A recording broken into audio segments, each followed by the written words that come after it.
AEW Dynamite took place tonight, and I'm not sure where this happened. I think it was in Daly's place in Jacksonville, Florida, but I think it was, was it in the Jacksonville Jaguars Stadium? Because I'm not sure where they were doing this. I felt like we're in the Jaguars Stadium because I saw the football field, but I guess it was Daly's place. I'm not sure. I missed the opening, so I don't know exactly where it happened, but if someone knows, you can tell me, because I'm not sure if it was a part in Daly's place or a part of the Jag Stadium, because I saw the football field at the end anyway. You started with Cody and Joey Janela. Very good opener. Joey Janela, someone who looked like they were going to push at first, but it just seemed like he's just become more of a mid-carder. Well, I don't want to say jobber, but just enhancement talent. I think that's the correct word for him. I think they can do better than Joey Janela. I don't think they really need him. I'm not saying you should fire him, but I think they can find someone better in that place. There's been guys who were released I think would do a better job than Joey Janela. I just don't think he has much to offer with that company.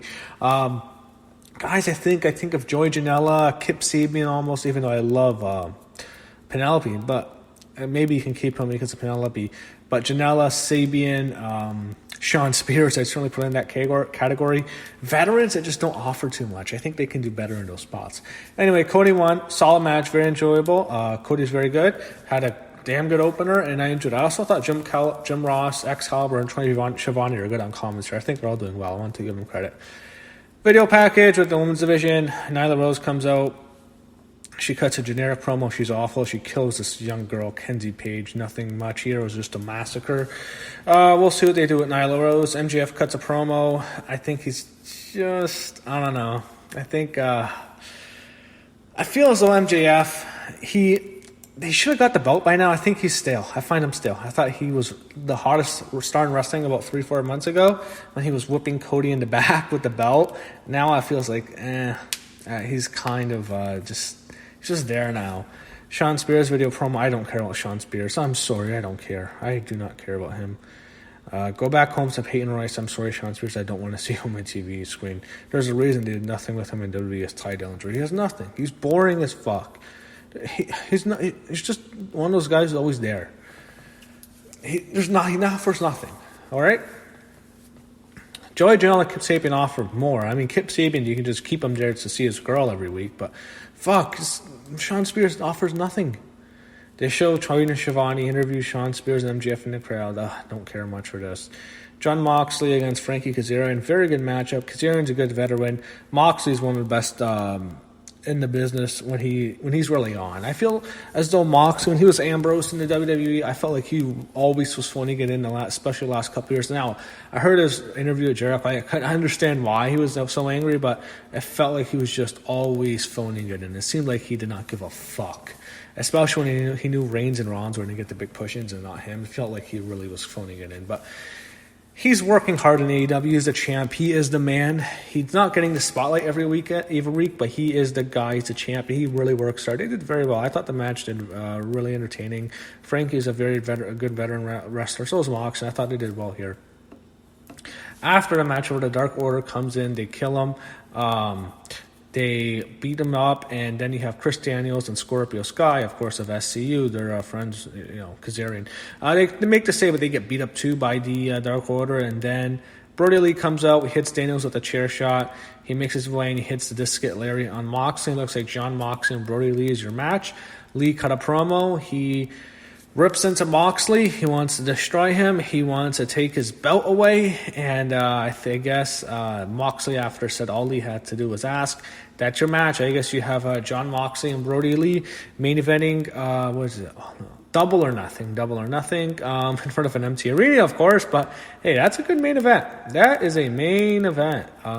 Two former WWE guys I know. It's Moxley, Brody Lee, and Ambrose Harper. Hey, but they can do well. I think I don't mind that match.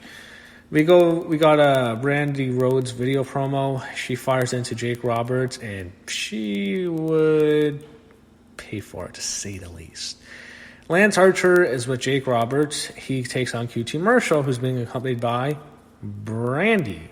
So Brandy's with them. She's my manager's Dustin and QT. I don't know why. I guess they need to have her something to do. She has to be on TV, but she I give her credit for doing this. It took some guts to do this. Anyway, Marshall hit a one vertical suplex. Then Archer, of course, came back, beat him. Marshall won decisively. Then Britt Baker comes during the match. He hits Marshall with the shoe from the audience, and Brandy responds by she throws a shoe into the arena. Then, of course, Archer hits a blackout, and he hit him. He used the EBD claw for the win. After a match, Britt Baker gets her revenge and hits Brandy, hits her with the DDT on the floor. She tosses Brandy in the ring, so she takes out Brandy.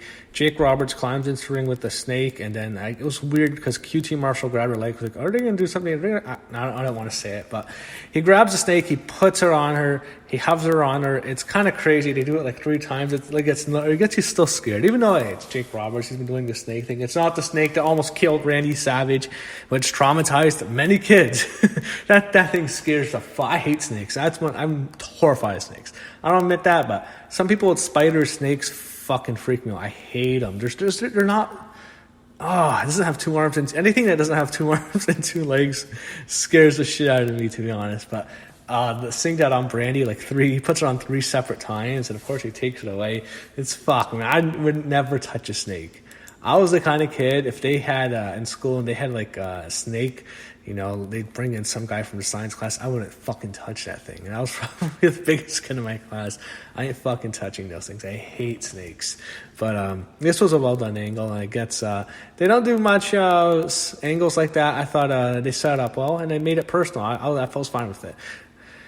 So Moxley and Lee's for the AEW title, and Cody versus Archer for the TNT title, and Jungle Boy and MJF in a casino ladder match for a title shot is going to be on Double or Nothing. So that's a stacked card.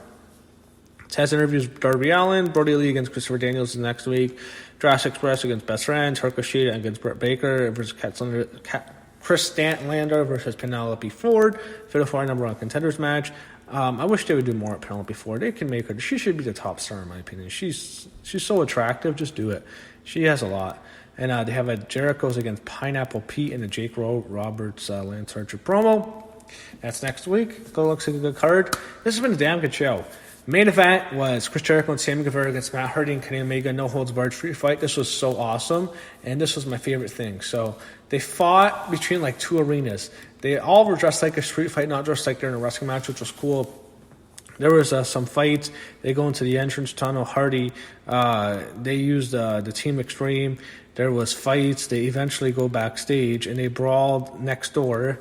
They go through Daly. So it was in Daly's. It was not in... It was... Okay. I made a mistake. I don't know. Daly's place is right next to Jacksonville Jaguar Stadium. So I guess they were in Daly's place, and then they went into Jaguar Stadium. So they eventually get into Jaguar Stadium. They fight. They throw Matt Hardy in the freezer, which was funny. I laughed my ass off. Omega slams Hardy into a golf cart and some trash cans. Omega slams Hager into some barricades. Jericho suplexes Omega into the barricade. Jericho uses a traffic cone as a witch hat, which is funny. Hardy escaped from the freezer and changed at them again. They use the golf cart. Hardy drives it. Jericho said it so like he got hit by the cart, which he didn't. Omega jumped in the golf cart, and Hardy and Omega ran into Guevara with the cart. Guevara made it look like he almost got killed, but he didn't. He took a hell of a bump, and it looked like he actually could have been clipped by the cart, which was just insane and dangerous as fuck.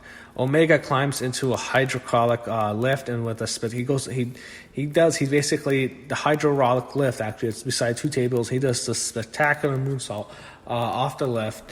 To Hardy, Hager, and Jericho, his own partner, but he takes everyone out, which is just this awesome spot. Crowd's going nuts. Omega goes for a one-winged angel on Jericho, but Santana Ortiz come in, and this is this inner circle. They take him out. Hager, Santana Ortiz do a triple powerbomb and Hardy through a table, and Omega gets triple powerbombed on the roof to the golf cart. They drag Omega away, and Jericho hits a Judas effect. Guevara and Jericho both pin Omega for the win. They get the win. Good win. Hell of a match. I really enjoyed this main event. Closing scene of the show shows them going to the football stadium, and they show the Inner Circle posing in front of the scoreboard in the stadium with the Inner Circle's name in the lights. So basically right in front of the Jacksonville Jaguars football stadium. Cool show. I enjoyed it overall. I thought this was very entertaining, and they did a good job building up Double or Nothing, and they had some really hard competition against NXT going head-to-head because NXT had a monster show. But I thought AEW might have had the better show, to be quite honest, because I really enjoyed this time. I loved the main event. I loved watching it. I really really liked the Brandy angle, and I thought the show really delivered tonight.